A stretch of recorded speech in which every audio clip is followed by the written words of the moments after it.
ओम नमः शिवाय। सभी व्यूअर्स को धन्यवाद करते हुए अब गुरु के बारे में थोड़ा सा संक्षिप्त में बताने की कोशिश कर रहे हैं। वैसे तो नैसर्गिक रूप से गुरु शुभ ग्रह हैं। अभी मीन राशि में ये 22 अप्रैल तक चल ही रहे हैं। उसके बाद से फिर अपनी राशि बदल के मेष राशि में आ जाएंगे। वहाँ राहु पहले से ही विद्यमान है और वहाँ पर सूर्य भी कुछ समय के लिए रहने वाले हैं।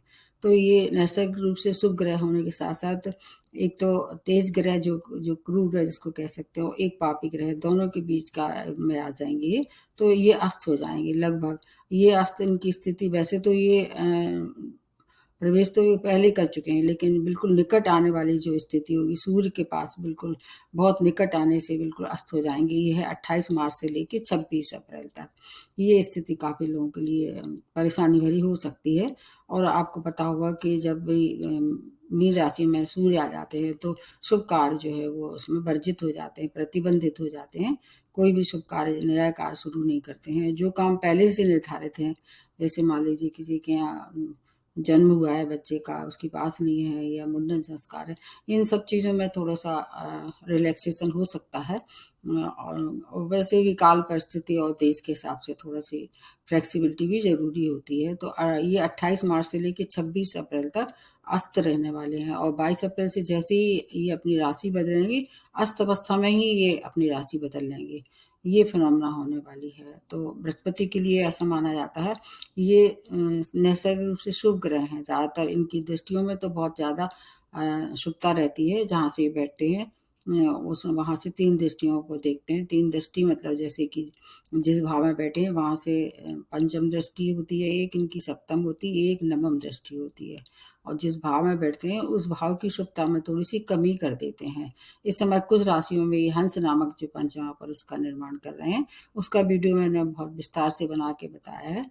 कुछ राशियों को जो अभी तक फ़ायदा मिल रहा था, अब अस्त-व्यवस्था होते-होते, जाते-जाते ये अस्त-व्यवस्था हो जाएगी। मतलब अब जा ही रहे हैं ये 22 अप्रैल से अस्त-व्यवस्था में ही प्रवेश करेंगे ये राहु के साथ। तो ये सभी राशि वाले जो कि जिनके लिए कारक माने जाते हैं, जैसे कि सूर्य की राशियाँ हैं, चंद्रमा की राशियाँ हैं, मंगल की राशियाँ जो हैं वो, एक तो इनके लिए कारक हैं। और बृहस्पति को हमारे नेटल चार्ट में अगर देखा जाए तो 5 ग्रहों के कारक तत्व प्राप्त हैं, जैसे सेकंड भाव, और उसके बाद 5th भाव, उसके बाद 9th भाव, 11th भाव, और मैं तो उसको 12th भाव भी मानती हूँ। तो 5 भाव में ये चल रहे थे। तो अब इनकी स्थिति में थोड़ा-सा परिवर्तन होगा कुछ समय के लिए। उसके बाद पुनः अपनी ये जैसे ही मेष राशि में जैसे चल रहे थे वैसे ही चलेंगे। गुरु चांडाल युग का निर्माण होगा 29 अक्टूबर तक मान के चलिए, क्योंकि फिर उसके बाद राहु अपनी राशि बदल लेंगे। और ये बृहस्पति जो है वो वहीं रहेंगे अगले 1 साल तक, मतलब मेष राशि में। हालाँकि मेष राशि इनके मित्र की राशि है। और अगर गोचर में आपने देखना होगा कि गोचर में ये कहाँ आपके लग्न में या राशि में कहाँ प्रवेश कर रहे हैं। और इसके 15 अप्रैल से आज आ चुके हैं वैसे भी सूर्य मेरी राशि में। उसके बाद सूर्य अपनी राशि बदल के वो भी अपनी राशि बदल लेंगे। तो बहुत सी राशियों के लिए ये शुभ फल जो अब तक दे रहे थे उसमें थोड़ी सी कमी आ जाएगी। जैसे मैंने बताया है कि जिनके लिए कारक हैं और जिनके केंद्र में आए हैं या मूल त्रिकोण में आए हैं, कुछ भाव को छोड़ के, जैसे अगर 3, 6 और अष्टम भाव में अगर ये बृहस्पति आते हैं तो अच्छे परिणाम नहीं देते। लेकिन चूंकि ये भाव उपाध्याय भाव हैं, इसलिए ऐसा भी कह सकते हैं कि इनकी जो अशुभता है उसमें थोड़ी सी कमी भी कर सकते हैं। शुभ कार्य जो है इस समय पूर्णतः वर्जित हैं। इस समय उन कामों को जिनसे आपको शुभता चाहिए है, उसमें निश्चित रूप से इन कार्यों को थोड़े से लिए कुछ समय के लिए टाल देना चाहिए। हम आपको पहले भी कई बार बता चुके हैं कि ये क्या है, बृहस्पति बहुत बड़े ग्रह हैं और इनके पास आकाश तत्व की जो है स्वामित्व है।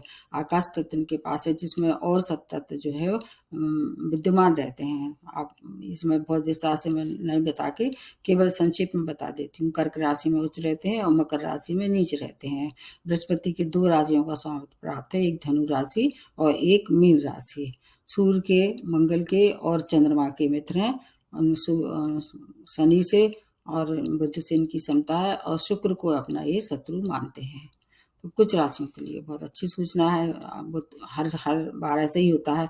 पूरी तरह से कोई भी परिवर्तन अच्छा नहीं होता है और सभी के लिए न पूरी तरह से खराब होता है। अब ये देखना है प्रत्येक राशि के अनुसार आपके लिए कैसा फल लेके आएंगे। ये लगभग 1 महीने के लगभग रहने वाले हैं, 1 महीने से भी कम ही समझ के मान के चलिए, क्योंकि जैसे जैसे फिर ये सूर्य से दूरी होती आएगी इनकी, तो फिर थोड़ी सी इनकी शुभता भी मिलना प्रारंभ हो जाएगी। प्रारंभ करते हैं मेष राशि से। मेष राशि की स्वामी राशि मंगल है और ये अभी 22 अप्रैल तक 2 स्थितियों का बताऊंगी मैं इसमें। 22 अप्रैल और फिर 22 अप्रैल के बाद से फिर जैसे ही अपनी मेष राशि में प्रवेश करेंगे फिर रहेंगे अगले पूरे 12 महीने तक मेष राशि में। पहले मीन राशि में रहेंगे, तो अभी मीन राशि में अभी 12वें स्थान में चल रहे हैं 22 अप्रैल तक। उसके बाद फिर ये लग्न में प्रवेश करेंगे। लग्न के में राहु के साथ ही रहने वाले हैं, सूर्य भी कुछ समय के लिए रहेंगे। तो लग्न का जो है बृहस्पति गुरु चांडाल योग का निर्माण करेंगे।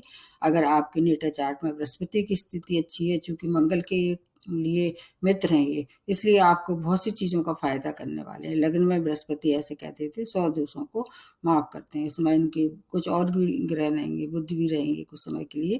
मेष राशि में प्रवेश कर चुके हैं, तो आपके लिए धन, मान, प्रतिष्ठा, संतान, शिक्षा, प्रेम प्रसंग सबके लिए समय अच्छा है। प्रेम अभी प्रेम अगर है तो उसको कुछ समय के लिए टाल दें। अगर आगे उसको आप लगता है कि आप फील करते हैं कि वो आपके लिए अच्छा जीवन साथी होगा, तो आपके लिए फिर जो नेक्स्ट स्टेप है वो विवाह में परिणित कर सकते हैं। आपको थोड़ा सा शारीरिक कष्ट दिखाई दे रहा है, क्योंकि बृहस्पति क्या है, जब भी आपके उसमें आते हैं, लग्न में आते हैं, तो उनका एक मोटापा जिसको कह सकते हैं उसकी तरह या पेट के रोगों में वृद्धि कर देते हैं। तो अगर पहले से ही पेट के लिए आप परेशान है किसी भी तरह से, तो उसमें आपको थोड़ा सा ध्यान रखना चाहिए। शेष अभी जैसे मैंने बताई कि किसी भी नए शुभ कार्य के प्रारंभ नहीं करना है, वो सब राशियों पर लागू होती हैं। फिर भी कोई परेशानी है तो बृहस्पति को प्रबल करने के लिए केसर का तिलक लगा सकते हैं आप, सबसे अच्छी बात है ये आपके लिए। और हनुमान जी की आराधना भी कर सकते हैं आप, जिसको अपना इष्ट मानते हैं उसकी आराधना करें। आपके लिए फिर समय अच्छा रहेगा, क्योंकि आपके लिए ये केंद्र के हैं और मंगल के मित्र हैं। दूसरी राशि जो बनती है वृषभ राशि। वृषभ राशि स्वामी राशि आपके शुक्र हैं, जो कि इनके साथ अच्छे संबंध नहीं रहते हैं। अभी 11वें भाव में रहेंगे 22 अप्रैल तक। उसके बाद फिर स्थिति बदल जाएगी, फिर आपके आ जाएंगे 12वें भाव में। तो 12वें भाव में आने से एक तरह से देखा जाए अस्त होने से आपको खराब परिणाम नहीं मिलेंगे।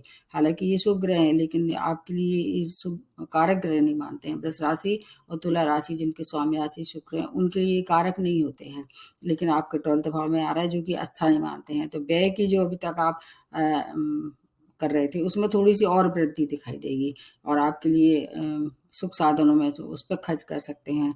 दूर की यात्राएं, विदेश की यात्राएं खासतौर से आपके लिए अच्छी रहने वाली हैं, क्योंकि इस समय शुक्र भी काफी अच्छी मजबूती में 6 अप्रैल से अपनी राशि में रहेंगे, तो आपके लिए दोहरा लाभ होगा।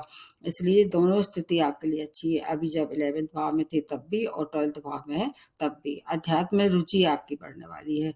धन, मान, विदेशों से जुड़ के कार्य, कोर्ट केस में अगर थे तो उसमें शत्रुओं को आप डिफीट कर देंगे, और ऋण में अगर थे तो ऋण की वजह से आप कोई काम रुका हुआ था तो वो काम पूरा होने वाला है। व्यय करना पड़ेगा, व्यय से कोई डरने की बात नहीं है, व्यय अच्छे कामों का होगा। बृहस्पति जब भी 12वें घर में आते हैं तो व्यय तो होता है, धार्मिक आयोजन हो सकते हैं, किसी को आप दान कर सकते हैं अपनी पॉकेट के हिसाब से, जितनी आपकी सामर्थ्य है दान करिए। तो और बाकी और जीवन साथी से थोड़ा सा अपना मनमुटाव बचा के रखिए, उनसे मनमुटाव ना करें। आपके जो कारक ग्रह हैं शनि, वो बहुत अच्छी मजबूत स्थिति में है, इसलिए कार्य क्षेत्र में अपार सफलता। थोड़ा आपको वाद विवाद हर जगह से बचाव करना है। बाकी पेट के रोगों से आप भी परेशान थे, क्योंकि बृहस्पति जो है ऐसे ही रोग देते हैं जो असाध्य होते हैं। उनकी मतलब उनका इलाज थोड़ा सा मुश्किल होता है, विशेष तौर से पेट जैसे रोग, लीवर जैसे रोग हैं, उनसे अगर पहले से परेशान थे तो आपको वहाँ ध्यान रखना चाहिए। उसके बाद आ जाते हैं मिथुन राशि। आपके 10वें भाव में, जो कि मैंने बताया हंस नामक जो पंचमा पुरुष बन रहा था, आपको उसका लाभ मिल रहा था। अब 22 अप्रैल के बाद जैसे ये 28 मतलब 22 अप्रैल से ये प्रवेश करेंगे आपके अगले 11वें भाव में, तो ये दोनों ही भाव आपके लिए अच्छे हैं। तो इस तरह से देखा जाए तो मिथुन राशि वाले लकी होंगे इस मामले में, क्योंकि 10वां भाव में प्रवेश कर रहे थे और 11वें में पहुंच जाएंगे। दोनों ही भाव जो है, एक केंद्र भाव, एक इनका कारक भाव है। और राहु के साथ जो है इनकी राहु और सूर्य के साथ बुध की मित्रता है, स्वामी राशि है। इसलिए कार्य क्षेत्र में अगर आप जॉब में है तो आपकी उन्नति हो सकती है, प्रमोशन था। व्यापारी हैं तो व्यापार से बहुत लाभ कमा सकते हैं। भाग्य का पूर्ण साथ रहने वाला है, परिवार का साथ मिलेगा, उच्च पद की प्राप्ति होने वाली है। प्रतियोगिता में अगर आप पार्टिसिपेट कर रहे थे तो उसमें सफलता मिलना तय है। नया जॉब, नया व्यापार, आपके नए संग साथी बनेंगे और आपको चारों तरफ से सुख सुविधाएं प्राप्त होंगी। मिथुन राशि वालों के लिए ये समय दोनों ही स्थिति में अच्छा है। अस्त होने के बाद भी आपको ज्यादा हानि नहीं होगी, क्योंकि बुध भी बहुत अभी पावरफुल स्थिति में रहेंगे। इसके बाद जब वो अपनी राशि बदल लेंगे, मेष से अगली राशि आएंगे वृष में, उसके लिए सब मैं आपको अलग से बताऊंगी। उसके बाद नेक्स्ट बनता है वो कर्क राशि, आपके 9वें भाव में और आपके 22 अप्रैल तक रहेंगे। उसके बाद की स्थिति 10वें भाव में।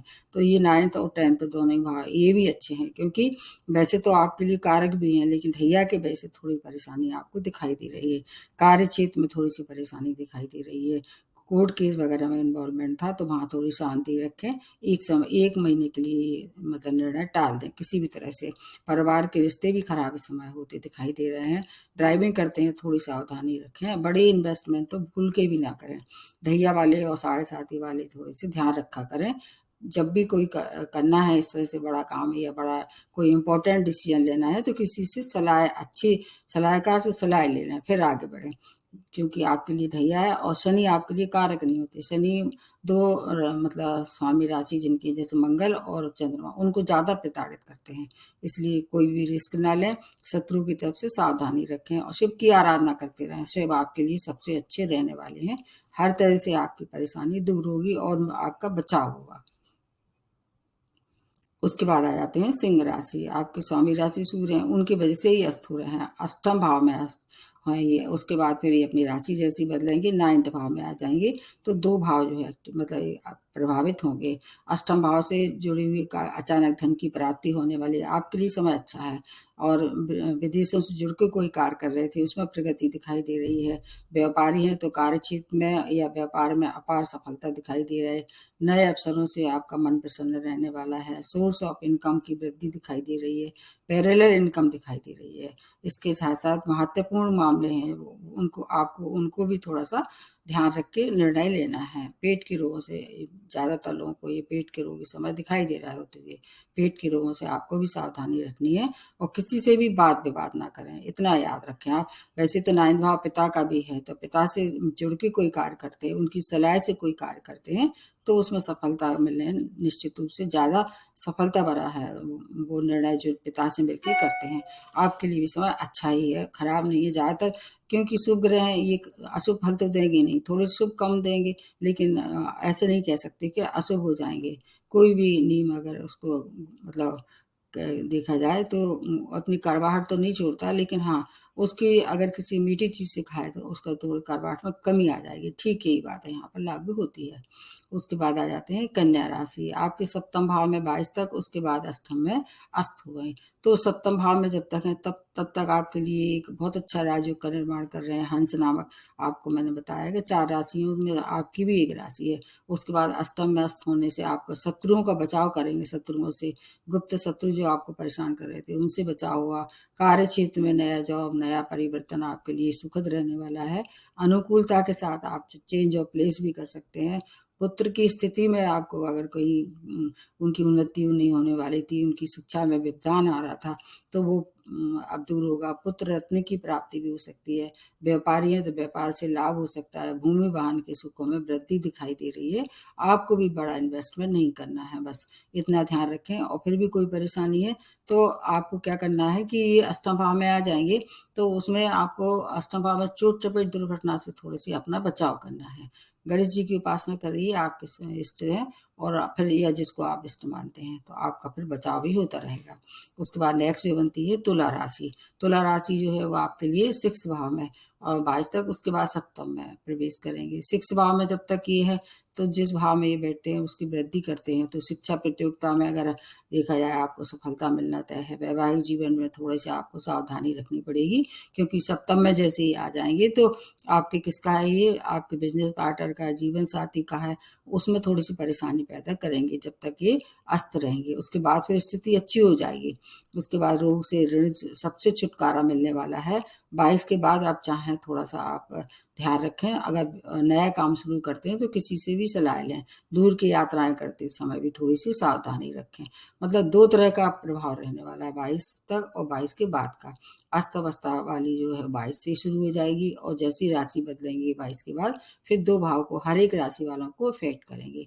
फिर भी कोई परेशानी है। स्वामी राशि आपके जो शुक्र हैं वो 6 अप्रैल से बहुत पावरफुल स्थिति में आ रहे हैं, तो आपका बचाव भी बहुत अच्छा होगा। फिर भी कोई परेशानी है तो दुर्गा जी की आराधना आप कर सकते हैं। उसके बाद आ जाते हैं वृश्चिक राशि, आपके 5th भाव में 22 तक, उसके बाद 6th भाव में अस्त होंगे।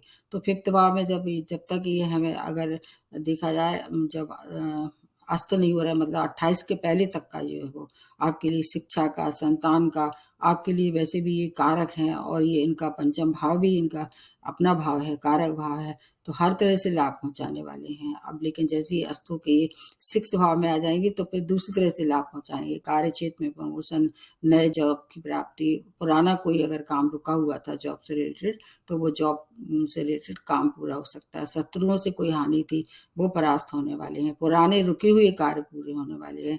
घर में सुख समृद्धि का वातावरण रहने वाला है। उन पे आप थोड़ा-सा खर्च भी करते दिखाई दे रहे हैं। अगर आप भी लिवर जैसे या पेट के रोगों से परेशान थे या ओबेसिटी से परेशान थे, तो खाने-पीने पे कंट्रोल रखें। और आपको अभी ढैया भी चल रहा है, इसलिए आप तो शनि की तो रेमेडी आपको करना ही है। साथ में हनुमान जी की उपासना करेंगे तो दोनों ही ग्रह शांत हो जाएँगे, शनि भी शांत हो जाएँगे और बृहस्पति भी आपको अच्छे फल देना शुरू कर देंगे। आपके लिए भी समय अच्छा है।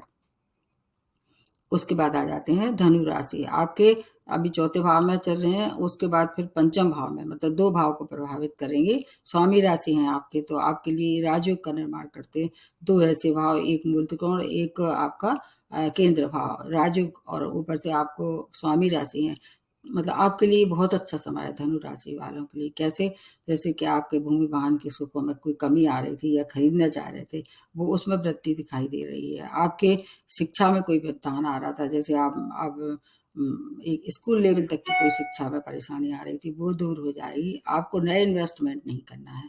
बाकी विद्यार्थी हैं, हायर एजुकेशन के लिए कोशिश करना चाह रहे थे, उत्तम समय है। प्रेम प्रसंग में 26 अप्रैल तक शांति रखें, उसके बाद फिर उसको अपने परिणय, मतलब विवाह परिणय में बन सकते हैं। आपके लिए समय अच्छा है, क्योंकि धनु राशि अब साढ़े साथी से मुक्त हो चुकी है पूरी तरह से। धन आगमन होगा, व्यय भी अच्छे कामों पर होगा, क्योंकि धनु राशि वाले वैसे तो पाई के हिसाब से देखें थोड़ा अभी और परेशान रहने वाले हैं, लेकिन अगर राशि के हिसाब से देखते हैं तो हर तरह से संपन्नता, आपका मानसिक संतुलन, सब कुछ एकदम एक्यूरेट रहने वाला है। आपके लिए भी समय बहुत अच्छा है। फिर भी कोई परेशानी है तो केसर का तिलक लगाएं बस। बृहस्पति को प्रबल करते रहें जैसे आप चाहें। उसके बाद नेक्स्ट जो बनती है वो मकर राशि, आपके 3rd भाव में 22 तक, उसके बाद 4थे भाव में गोचर करेंगे। वैसे भी आपके साथ सब संबंध हैं इनके, शनि के साथ। आप पे भी अभी साढ़े साती चल ही रही है। अब वैसे तीसरा भाव और चौथा भाव दोनों ही कारक भाव तो नहीं है ये आपके, लेकिन फिर भी इनकी दृष्टियों को हिसाब में रखते हुए तो कार्य क्षेत्र में अपार सफलता, नए व्यापार की शुरुआत कर सकते हैं। नए जॉब के लिए कोशिश कर रहे थे, हो सकता है अच्छी सूचना वहां से मिले और फिर उसको 26 अप्रैल के बाद आप ज्वाइन करिए। स्थान परिवर्तन दिखाई दे रहा है। पुराने कोई कार्य ऐसे अटके हुए थे वो दूर होने वाले हैं। उनकी आपको मतलब दुविधा थी कि ये काम होगा कि नहीं होगा, तो पॉजिटिव चेंज होने वाला है। बस वाद विवाद नहीं करना है, वाणी पे नियंत्रण रखना है, व्यय करना है थोड़ा-सा आपने नियंत्रित, अपनी पॉकेट देख के, जितना आपकी आर्थिक स्थिति आपको अलाउ करे उतना व्यय करें। दूर की यात्राएँ भी कर सकते हैं इस समय आपके लिए। मैरिज लाइफ में थोड़ा-सा एडजस्टमेंट बना के चलना चाहिए, क्योंकि 4th भाव में आ जाएँगी तो उनकी दृष्टियों की मैं अलग से वीडियो बनाऊँगी, बहुत विस्तार से अलग-अलग राशि के लिए। आपके लिए वैसे शनि की रेमेडी सबसे अच्छी है और केसर का तिलक आप भी लगा सकते हैं। उसके बाद आते हैं कुंभ राशि, आपके 2nd भाव में चल रहे हैं 22 अप्रैल तक, उसके बाद 3rd में फिर मतलब जैसे 22 अप्रैल आएगा, थर्ड में गोचर करेंगे। वहाँ उनके साथ कौन से ग्रह रहेंगे, मैंने बताया राहु भी रहेंगे इस समय। गुरु चांडाल योग का निर्माण तीसरे भाव में, तो तीसरा भाव राहु की दृष्टि से देखें तो बहुत अच्छा है, लेकिन गुरु के लिए उतना अच्छा नहीं है। लेकिन जब तक सेकंड भाव में 22 अप्रैल तक है, धन से, मान से, परिवार से, हर तरह से आपको सुख संपन्नता मिलने वाली है।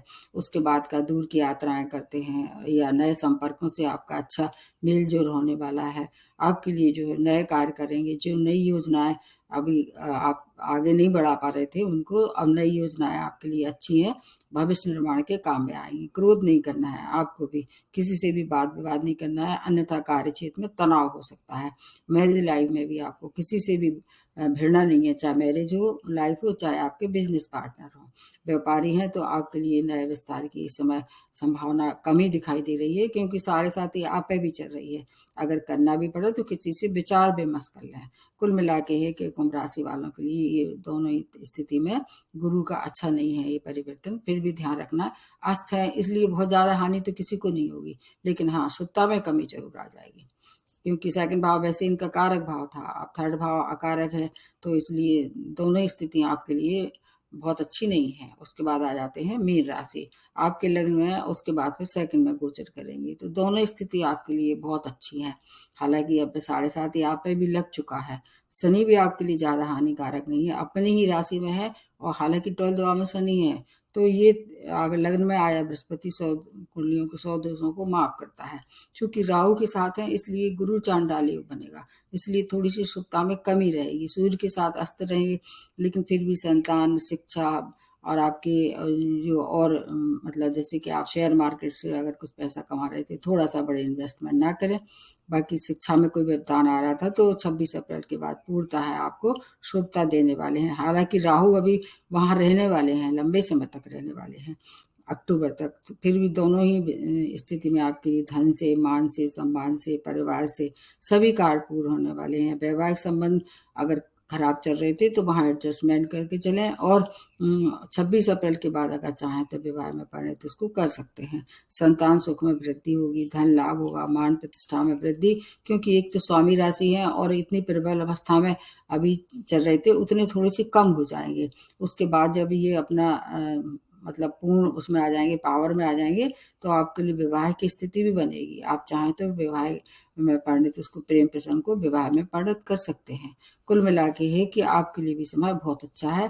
शनि की जैसे रेमेडी कर रहे थे वैसे ही करती रहिए, और बृहस्पति के लिए केसर का तिलक लगाइए। और इसके साथ साथ और मैं थोड़ी सी रेमेडी सबको कॉमन बता देती हूँ। जैसे केसर का तिलक जो जिनके बृहस्पति कारक हैं वो तो केसर का तिलक लगा सकते हैं। जैसे जिसके लिए अकारक हैं तो वो पीली चीजों का दान कर सकते हैं, या किसी की नीचे चार्ट में अभी नीच अवस्था में है, मतलब चार्ट में ही नीच अवस्था में है, तो पीली चीजों को दान करिए। केले की जड़ में जो होती है ना, केले का पेड़, उसकी जड़ में पानी दीजिए। बुजुर्गों का सम्मान कीजिए, और विष्णु सहस्त्र नाम का पाठ कर सकते हैं।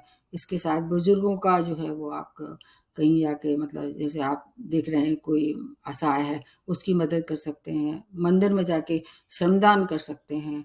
मतलब आप पढ़ने निकले वाले जो बच्चे होते हैं उनको कुछ चीज आप दे सकते हैं, जैसे किसी भी तरह से उनकी सहायता कर सकते हैं, या तो उनको पढ़ाई में मदद कर दीजिए, या उनको कहीं से भी अगर फाइनेंशियल प्रॉब्लम है तो उसकी तरह से मदद कर सकते हैं। तो गुरु की जो अशुभता कम होगी और आपको शुभता मिलना प्रारंभ हो जाएगी। कुल मिला के है कि ये बड़े ग्रह हैं और इनका रूप क्या होता है, हर तरह से विराट होता है। तो अगर इसको मना लेते हैं, ऐसे कहते हैं कि अगर बृहस्पति अच्छा हो जाए तो जीवन के बहुत से संघर्ष स्वयं ही कम होने लगते हैं, धीरे धीरे समाप्त भी हो जाते हैं।